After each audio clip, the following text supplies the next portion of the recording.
ఆరోగ్యాన్ని మనం కాపాడుకోగలం. రోజు మీరు హ్యాండ్ వాష్ సబ్బుతోటి చేసుకొని ఒకరోజు ఏం పర్లేదులే, మన రోజులు శుభ్రంగానే ఉండి మన చేతులని ఏదో ఒకటి తిన్నారు, నీకు తెలియకుండా వచ్చేదే జబ్బు.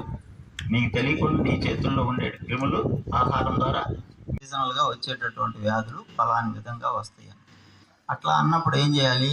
ఆ వ్యక్తులకి దూరంగా ఉండాలి. ఒకటి. రెండోది, ఒకళ్ళ దగ్గరైనా కానీ మీరు ఆహారం తీసుకునేటప్పుడు మీరు చేతులను శుభ్రంగా కడుక్కోవాల్సినటువంటి అవసరం ఉంటుంది. ఇక్కడ హ్యాండ్ వాష్ మనం ఎంత జాగ్రత్తగా ఉండాలో మనకు సర్వ్ చేసే వ్యక్తులు అంతే జాగ్రత్తగా ఉండాలి, వడ్డించేటటువంటి పదార్థాలు కూడా అంతే శుభ్రతగా ఉండాలి. ఇది ఇంపార్టెంట్. అట్లానే నీళ్లు. ఇప్పుడు మనం ఆహార పదార్థం నీటిని తాగాలని అనుకున్నాం, నీటిని శుభ్రం చేసి తాగటం అనేది అవసరం. మరి ఎలా నీటిని శుభ్రం చేసుకోవటం అనేది, ఎన్ని పద్ధతులు ఉన్నాయి మన నీటిని శుభ్రం చేసుకునే దాంట్లో? మనకి ఎన్ని పద్ధతులు ఉన్నా కానీ క్యాన్ వాటర్ తాగటం అలవాటు చేసుకున్నాం.